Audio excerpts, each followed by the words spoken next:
东突厥散的一名妇女因参加升旗仪式期间戴头巾而被判处19年徒刑。根据土耳其学者乌迈尔库勒在社交媒体上发布的一份中国内部文件，东突厥散赫布克萨尔蒙古自治县一妇女因戴头巾而被判处重刑。这份文件最初在维吾尔受害者数据库上出现。文件显示，赫布克萨尔蒙古自治县居民伊尔兰哈比丹被指控犯有重罪和挟持行为。他于2019年6月14日被赫布克萨尔县人民法院以同样的罪名判处19年徒刑。根据该组织的推特账户，哈尔兰哈比丹在哈萨克斯坦的亲戚说，他所谓的犯罪是在升旗仪式上戴头巾，导致他被判19年徒刑。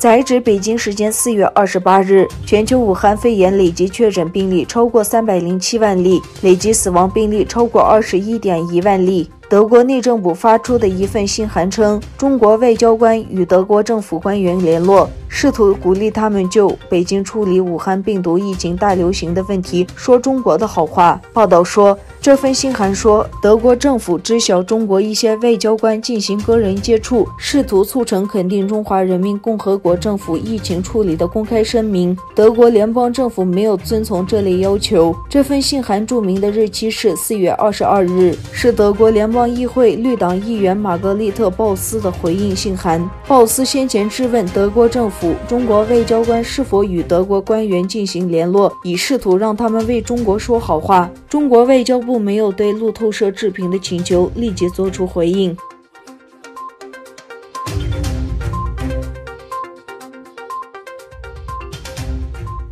虽然中国过去几周武汉病毒疫情持续缓和，但中国政府对相关言论的打压却没有停歇。上周六4月25日传出3名在北京的公益志愿者于4月19日同时失联，目前已确定有2人遭公安以指定居所监视居住的方式关押。蔡伟和程明同为网站端点星的志愿者，该网站主要是备份新闻内容为主，来源主要是中国国内的各大主流媒体与微信跟微博上的内容。自从武汉病毒疫情爆发后，端点星开始备份与疫情相关的内容，并发布疫情最新动态与保存与疫情相关的记忆。相关人士表示，3人是在4月19日同时与家人跟朋友失联，而他们失联前都与家人跟朋友正常联系。目前，蔡伟与小唐的家人都已收到2人被公安以指定居所监视居住关押的通知书。通知书内容提到，蔡伟被以涉嫌寻衅滋事遭执行指定居所监视居住。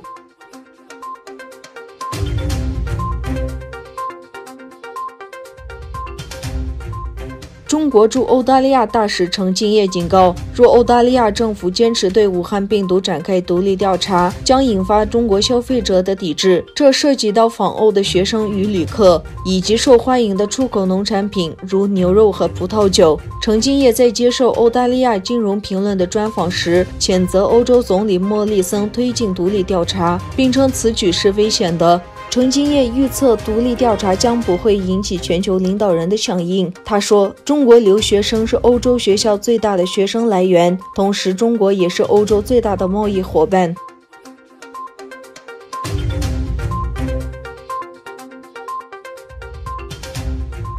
美国总统特朗普周一提及就在武汉出现的新冠病毒造成的损失，向中国提出10亿美元赔偿的可能性。特朗普周一在每天的疫情通报会上说，我们对中国感到不满，这种疾病本来可以从源头上进行制止，而不会传播到世界各地。他补充说，有几种方法可以使中国负责，我们正在对此进行非常认真的调查。特朗普称，我们永远不会忘记那些在本来可以保护世界的时候，因无能或其他原因而牺牲的人。特朗普再次指责中国掩盖疫情真相。